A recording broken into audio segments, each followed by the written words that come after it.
कैलालीमा मोटरसाइकलको ठक्करबाट वृद्धको मृत्यु। रतन टाटाको गरियो अन्तिम संस्कार। काठमाडौँ महानगरले पशुपति स्थित धर्मशाला दशैँपछि सञ्चालन गर्ने। बाढी पहिरो पीडितलाई थप पीडा हुने गरी दशैँमा कार्यक्रम नगर्न प्रमुख 3 दलको निर्देशन। पुण्य गौतममाथि रड प्रहार गरेको आरोपमा 2 जना पक्राउ। मध्यरातमा दशैँको कार्यक्रम हेरेर फर्केकी थिइन् रश्मि, घरको ढोकामै पुग्दा भयो हत्या। उपत्यकाबाट यसपालि 8 लाख यात्रु बाहिरिए। काठमाडौँबाट रामेछाप जाँदै गरेको बस दोलखामा दुर्घटनामा परि 6 गम्भीर घाइते। आजदेखि बीपी राजमार्ग सञ्चालनमा आउँछ प्रधानमन्त्री ओलीको भनाई। सुदूरपश्चिममा 162 जुवाडे पक्राउ। 20 जिल्लाका 71 पालिका विपद सङ्कटग्रस्त क्षेत्र। जीवित देवी कुमारीलाई दर्शनका लागि दरबार परिषदको मूल चोकमा राखियो। प्रहरीले 2 दिन निशुल्क बस सेवा सञ्चालन गर्ने, यस्तो छ रुट। स्कुलबाट फर्केकी छोरीले जब सोधिन्, मामु हाम्रो बाबा त बित्नु भयो रे नि। दर्शक महानुभाव नमस्कार। आडी नेपाल न्युज बुलेटिनमा यहाँहरू सम्पूर्णलाई हार्दिक स्वागत छ। म दिपा भट्टराई। आज मिति 2081 साल असोज महिनाको 25 गते शुक्रबार, इस्वी सम्मत 2024 अक्टोबर 11 तारिक। आज असोज शुक्ल अष्टमी तिथि। आज महाअष्टमी व्रत, काल राति महानवमी व्रत, गैर आवासीय नेपाली दिवस, गोर्खाली पूजा। सदाको चाहिँ आज पनि हामी उपस्थित भएका छौँ। आजका मुख्य समाचार, ब्रेकिङ न्युज अपडेट लगायत तपाईँलाई काम लाग्ने हेर्ने पर्ने महत्त्वपूर्ण समाचारहरू लिएर हाम्रो मिहिनेतको लागि यो भिडियोमा एउटा लाइक अवश्य गर्नुहोला। दर्शक महानुभाव, पल पलको न्युज अपडेट हेर्नका लागि हाम्रो च्यानललाई अहिलेसम्म सब्सक्राइब गर्नुभएको छैन भने कृपया सब्सक्राइब गर्नुहोस् अनि नजिकै आउने बेल आइकनलाई क्लिक गर्नुहोला। दैनिक रूपमा हेर्नुहुन्छ भने रेगुलर भनेर लेख्नुहोला। आज पहिलोचोटि हेर्दै हुन्छ भने फर्स्ट टाइम भनेर लेखिदिनुहोला। देशभित्रबाट हेर्दै हुन्छ भने आफू रहेको गाउँ ठाउँ सहर जिल्लाको नाम लेख्नुहोला। विदेशबाट हेर्दै हुन्छ भने कुन देशबाट हामीलाई हेरिरहनु भएको छ तलको कमेन्ट बक्समा कमेन्ट गर्नुहोला। आउनुहोस् दर्शक महानुभाव, आजका मुख्य समाचार सुरु गरौँ राजनीतिक प्रसङ्गबाट। काठमाडौँ उपत्यकाबाट दशैँ मान्नका लागि 8 लाख यात्रु बाहिरिएका छन्। बाढी पहिरो र विपदका कारण सडक अवरुद्ध भएसँगै यस वर्ष विगतका भन्दा कम यात्रु बाहिरिएका हुन्। नेपाल यातायात व्यवसायी राष्ट्रिय महासङ्घले यस वर्षको दशैँमा 15 देखि 18 लाख यात्रु उपत्यका बाहिरिने अनुमान गरेको थियो। सडकमा कठिनाई यात्रा हुने भएकाले कम संख्यामा यात्रु बाहिरिएको हुन सक्ने काठमाडौँ उपत्यका ट्राफिक प्रहरीले जनाएको छ। अघिल्लो वर्षको दशैँमा काठमाडौँ उपत्यका सुनसान देखिने भए पनि यस वर्ष चहल पहल छ। बाढी पहिरोका कारण सडक सञ्चालनमा अवरोध भएपछि अनुमान भन्दा कम बाहिरिएका हुन्। नेपाल प्रहरीले दशैँमा काठमाडौँ उपत्यकाका लागि 2-3 निशुल्क बस सेवा सञ्चालन गर्ने भएको छ। प्रहरीले शुक्रबार र शनिबार निशुल्क बस सेवा सञ्चालन गर्ने जानकारी दिएको। दशैँमा सार्वजनिक यातायात कम चल्ने हुँदा प्रहरीले हरेक दशैँमा सर्वसाधारणको सुविधाका लागि बस सेवा सञ्चालन गर्दै आइरहेको छ। यो वर्ष पनि 2वटा रुटमा बस सेवा सञ्चालन हुनेछन्। हनुमान ढोका स्थित प्रसिद्ध देवी तलेजु भवानीलाई विधि विधानपूर्वक दरबार परिसरको मूल चोकमा राखिएको छ। जीवित देवी कुमारीलाई कालरात्रिका दिन दर्शन गराउन तान्त्रिक विधिबाट विशेष बाजागाजा सहित मन्दिरबाट मूल चोकमा राखिएको कुमारी घरका व्यवस्थापक गौतम साक्यले जानकारी दिनुभयो। उहाँका अनुसार प्रत्येक वर्ष फुलपातीका दिन शुभ साइत पारेर सारिएकी देवीलाई पूजा गरेपछि दशमीका दिन फेरि तलेजु मन्दिरमा लगेर विराजमान गराइने प्रचलन रहेको छ। दशमीका दिन मन्दिरमा फर्काएपछि विजया दशमीको टीका सुरु गरिने जनाइएको छ। तलेजु भवानी मन्दिर प्रत्येक वर्ष महानवमीका दिन मात्रै पूजा आराधनाका लागि खुल्ला गरिन्छ। तलेजुलाई सन् 1322 हरिसिद्ध देवले सम्रोङ्गगढबाट काठमाडौँ उपत्यकामा ल्याइएको इतिहास छ। प्रमुख 3 दलले बाढी पहिरो पीडितलाई थप पीडा हुने गरी दशैँ लक्षित शुभकामना कार्यक्रम नगर्न तल्ला समितिलाई निर्देशन दिएका छन्। एमाले र माओवादी केन्द्रले तल्ला समितिलाई लिखित सर्कुलरबाट र काङ्ग्रेसले 100 दिने अभियानमा जोडेर दशैँको मुखमा ठूलो धनजनको क्षति भएकाले सुखद दशैँ नभएको जनाएका छन्। तिनै दलले बाढी पहिरोका कारण 250 भन्दा बढीका दुःखद निधन र ठूलो भौतिक क्षति भएको भन्दै पीडितलाई दुःखमा सहयोग गर्न आग्रह गरेका छन्। उनीहरूले यो दुःखद घडीमा शुभकामना आदान प्रदान कार्यक्रम नगर्न समेत आग्रह गरेका छन्। तिनै दलले बाढी पहिरो प्रभावित क्षेत्रमा पीडितको दुःखमा साथ दिन र अरू क्षेत्रमा दशैंमा स्थानीय रूपमा छलफल गर्न भनेका छन्। उनीहरूले जनताका सुख दुःखमा सहभागी हुनु पार्टीको नेता तथा कार्यक्रमको कर्तव्य भएको भन्दै गाउँ गएको अवसरमा जनसम्पर्क बढाउन निर्देशन दिनुभएका हुन्। एमाले महासचिव शंकर पोखरेलले नेपाली हिन्दूहरूको महान चाड दशैंको मुखमा काठमाडौँ उपत्यका, काभ्रे, सिन्धुपाल्चोक लगायतका जिल्लामा आएको बाढी पहिरोले ठूलो धनजनको क्षति पुर्याएको उल्लेख गर्दै पीडितको दुःखमा सहभागी हुन सर्कुलर गर्नुभएको छ। बाढी पहिरो प्रभावित क्षेत्रमा पार्टीको तर्फबाट राहत उपलब्ध गराउन पनि आग्रह गर्नुभएको छ। एमाले प्रचार विभाग प्रमुख राजेन्द्र गौतमले गाउँ जाने नेता कार्यकर्तालाई जनताको दुःखमा सहभागी हुन सर्कुलर जारी गरेको बताउनुभयो। दशैंको मुखमा आएको बाढी पहिरोले ठूलो धनजनको क्षति पुर्याएको क्षेत्रमा दशैंको बेलामा समेत राहत उपलब्ध गराउन, घरबास क्षति पुर्याएको क्षेत्रमा दशैं मनाउने व्यवस्था मिलाउन निर्देशन दिएको छ। उहाँले भन्नुभयो, सामान्य अवस्थामा रहेका क्षेत्रमा दशैंको अवसरमा जनतासँग संवाद गर्न भनिएको छ। उहाँले दशैंको मुखमा भएको जनताको क्षतिलाई ध्यान दिँदै ठूला शुभकामना आदान प्रदान कार्यक्रम गर्न उचित नभएको बताउनुभयो। उहाँले जिल्ला र स्थानीय कमिटीले स्थानीय विशेषता अनुसार दशैंमा कार्यक्रम गरिरहेको बताउनुभयो। परम्परालाई निरन्तरता दिँदै दशैंलाई पनि राजनीतिक हिसाबले मनाउन सकिन्छ उहाँले थप्नुभयो। एमाले अध्यक्ष एवं प्रधानमन्त्री केपी शर्मा ओलीले दशैं खल्लो भएको भन्दै सरकारले राहत दीर्घकालीन पुनर्वासको काम जारी राखेको बताउनु भएको छ। यसपालि अविरल वर्षाका कारण हाम्रो दशैं खल्लो हुन पुग्यो। बाढी पहिरोले 200 भन्दा बढीको ज्यान गयो, कयौं घाइते हुनुभएको छ, घरबार विहीन हुनुभएको छ। उहाँको भनाइ छ, उहाँहरूको तत्कालका लागि राहत र दीर्घकालका लागि पुनर्वासको काम गरिरहेका छौं। कांग्रेसले स्थानीय जनसम्पर्क बढाउन उद्देश्यले सुरु गरेको 100 दिने अभियानसँगै जोडेर नेता तथा कार्यकर्तालाई दशैंको अवसरमा जनताका सुख दुःखमा जोडिन आग्रह गरेको प्रचार विभाग प्रमुख मीन विश्वकर्माले बताउनुभयो। पार्टी र जनता बीच गहिरो सम्बन्ध भएकाले दशैंको मुखमा दुःख परेका जनतालाई राहत र अन्य सहयोग गर्न आवश्यक छ। त्यहाँ नेता कार्यकर्ता पीडितको घरमा पुग्ने गरी आग्रह गरिएको छ। उहाँले भन्नुभयो, अरू उल्लासमय तरिकाले दशैं मनाइरहेका ठाउँमा नेता तथा कार्यकर्ता दशैंको उत्सवका रूपमा सहभागी हुनेछन्। उहाँले कांग्रेस विगतदेखि नै ठूलो चाडपर्वमा जनताको भावनासँग जोडिएको उल्लेख गर्दै यसपटकको ठूलो धनजनको क्षति भएकाले उल्लासमय तरिकाले मनाउन नसकिने बताउनुभयो। माओवादीले लिखित रूपमै शुभकामना आदान प्रदान कार्यक्रम नगर्न निर्देशन दिएको छ। माओवादी उपाध्यक्ष एवं प्रवक्ता अग्निप्रसाद सापकोटाले दशैंको मुखमा आएको बाढी पहिरोले मुलुकका विभिन्न शहरबाट गाउँ जान सहज नभए पनि जोखिम मोलेर धेरै नेता तथा कार्यकर्ता गाउँ गएकाले जनभेटघाट गर्न निर्देशन दिएको बताउनुभयो। उहाँले बाढी पहिरोले हजारौं व्यक्तिको दशैं उत्सवका रूपमा नभई कष्टका रूपमा रहेको बताउनुभयो। दुःखमा परेको जनतालाई 7 दिन लिखित सर्कुलर गरेका छौं। उहाँले भन्नुभयो, सामान्य अवस्थामा रहेका गाउँहरूमा दशैंको माहौलमा जनभेटघाट गरी सुझाव लिन निर्देशन छ। माओवादी अध्यक्ष पुष्पकमल दाहालले बाढी प्रभावित क्षेत्रमा दशैं मनाउने अवस्था मिलाउन निर्देशन दिनुभएको छ। यो वर्ष दशैंको पूर्व सन्ध्यामा प्राकृतिक विपदको सामना गर्नु परेको छ। उहाँले भन्नुभएको छ, पीडित नागरिकको उद्धार, राहत र पुनर्स्थापनाको काम युद्ध स्तरमा अघि बढाएर सबैले दशैं मनाउने अवस्था सिर्जना गरौं। माओवादीको सर्कुलरमा बाढी र पहिरोले ठूलो धनजनको क्षति पुर्याएकाले शुभकामना आदान प्रदान कार्यक्रम नगर्न भनिएको छ। गत असोज 10 देखि 12 गतेसम्म देशभर परेको अविरल वर्षाको कारणले ठूलो धनजनको क्षति भएकाले यस वर्ष विगतका वर्षमा मनाउने गरिएको चाडपर्व लक्षित शुभकामना आदान प्रदानका कार्यक्रम नगर्ने दाहाल र महासचिव देव गुरुङले हस्ताक्षर गरेको कार्यक्रममा भनिएको छ। सम्पूर्ण पार्टी पंक्ति बाढी प्रभावित क्षेत्रमा उद्धार, राहत र पुनर्स्थापनामा केन्द्रित गर्ने चाडपर्वका समयमा जनभेटघाट, छलफल र अन्तर्क्रिया कार्यक्रमहरू सञ्चालन गर्ने। 28 वर्षीय रश्मि कुमाल गैराती गाउँमा भएको सांस्कृतिक कार्यक्रममा हेर्न पुगिन्। दशैं सुरु भएसँगै विभिन्न कार्यक्रममा ठाउँमा सांस्कृतिक कार्यक्रमको आयोजना हुने गर्छ। गोर्खा पालुङटार नगरपालिका 7 मा पनि दशैं विशेष कार्यक्रमको आयोजना भएको थियो।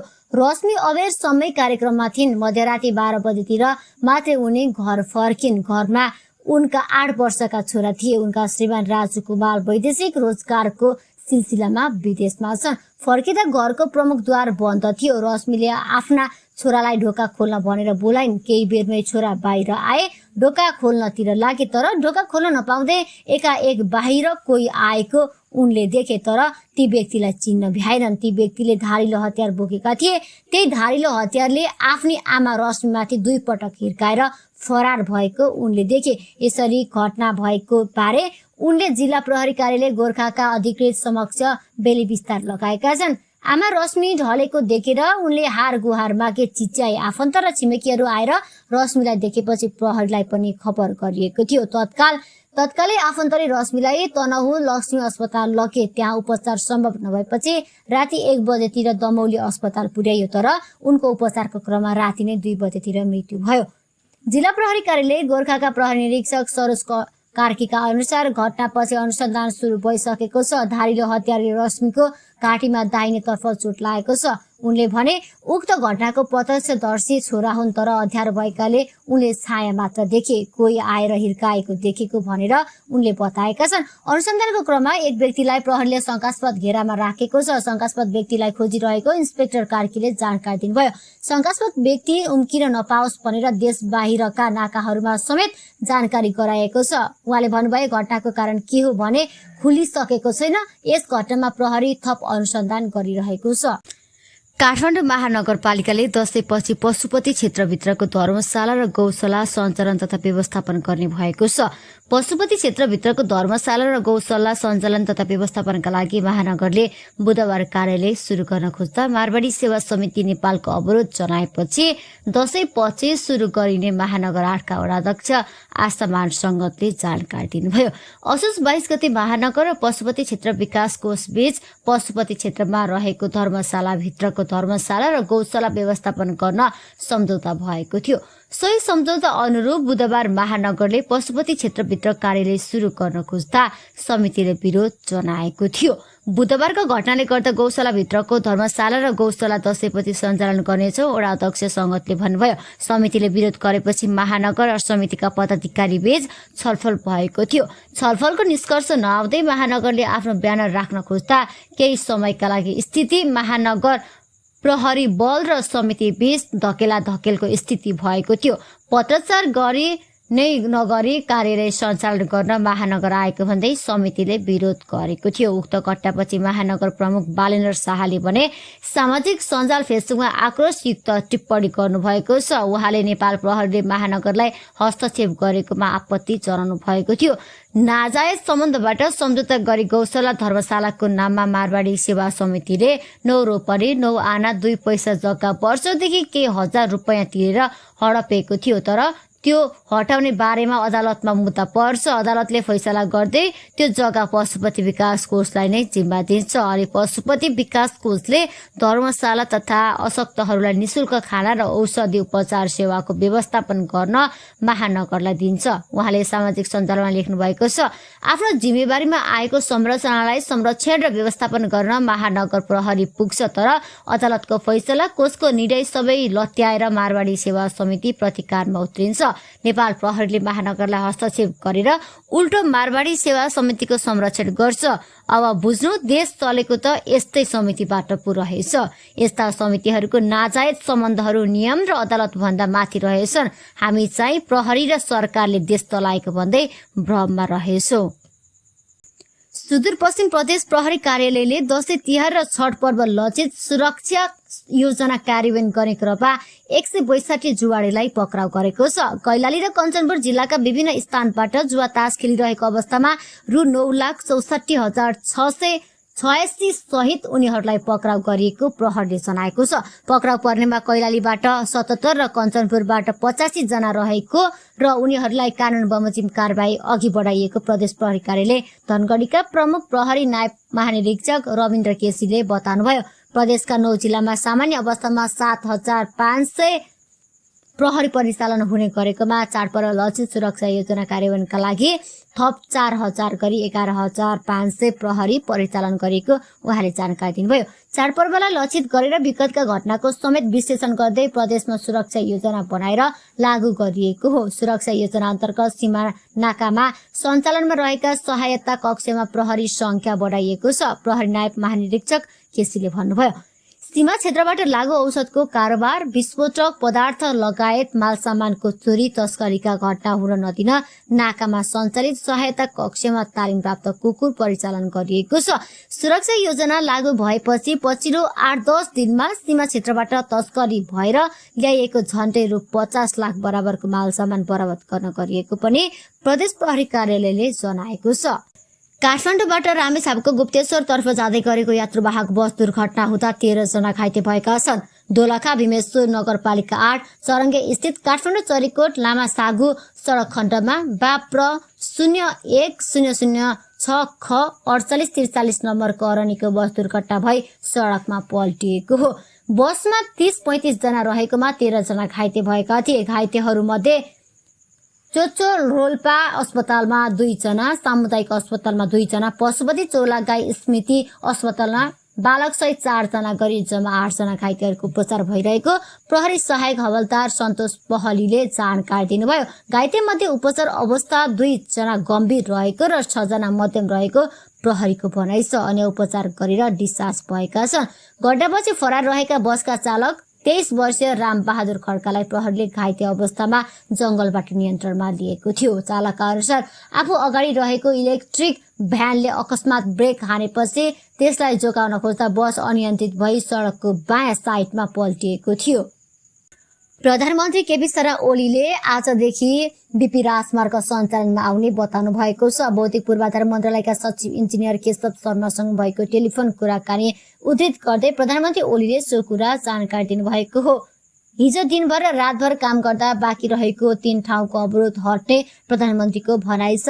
उहाँले सडक खुलाउन अहोरात्र खटेका प्राविधिक सहित सम्पूर्ण टिमलाई धन्यवाद ज्ञापन गर्नुभएको छ। प्रधानमन्त्री ओलीले सामाजिक सञ्जालमा लेख्नु भएको छ, बीपी राजमार्गमा पहिरोको अवरोध खुलाउन आफ्नो टोलीसँगै फिल्डमा रहनुभएका भौतिक पूर्वाधार मन्त्रालयका सचिव इन्जिनियर केशव शर्मासँग केही बेर अघि टेलिफोनमा कुराकानी भयो।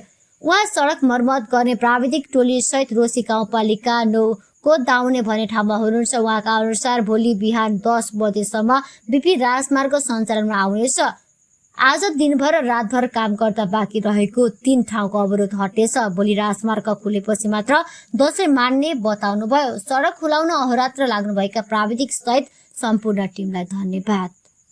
सरकारले 20 जिल्लाका 71 पालिकालाई विपद संकटग्रस्त क्षेत्र घोषणा गरेको छ। सुरुमा 11 जिल्लाका 41 पालिकालाई घोषणा गरिए पनि विभिन्न क्षेत्रबाट माग भई आए अनुसार हाल 71 पालिकालाई संकटग्रस्त क्षेत्र घोषणा गरिएको राष्ट्रिय विपद जोखिम न्यूनीकरण तथा व्यवस्थापन प्राधिकरणका प्रवक्ता डाक्टर डिजन भट्टराईले जानकारी दिनुभयो।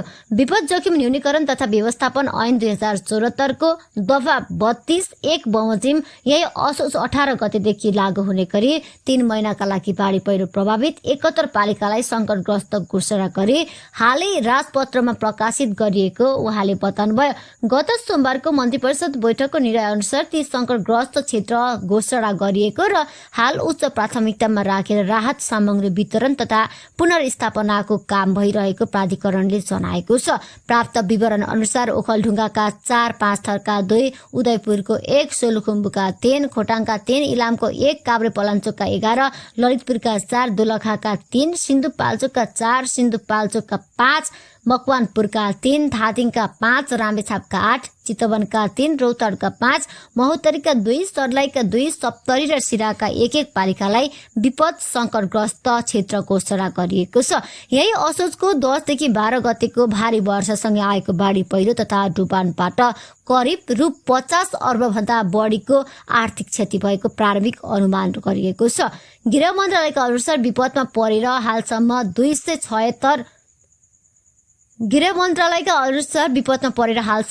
246 जनाको मृत्यु भएको छ भने 18 जना बेपत्ता भएका छन्। क्षतिको विवरण सङ्कलन गर्न प्राधिकरणका सहसचिवको नेतृत्वमा बनेको समितिले आफ्नो काम तीव्र रूपमा अघि बढाइरहेको प्राधिकरणका प्रवक्ता भट्टराईले बताउनुभयो।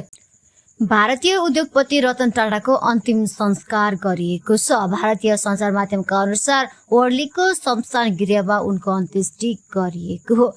त्यसअघि अन्तिम श्रद्धाञ्जलीका लागि उनको पार्थिव शरीर मुम्बईको एनसीपीए मैदानमा राखिएको थियो, जहाँ ठूलो संख्यामा मानिसहरूले उनलाई श्रद्धाञ्जली अर्पण गरेका थिए। 86 वर्षका रतनको बुधबार राति मुम्बईको ब्रिज क्यान्डी अस्पतालमा निधन भएको थियो। पुण्य गौतममाथि रड प्रहार गरेको आरोपमा प्रहरीले 2 जनालाई पक्राउ गरेको छ।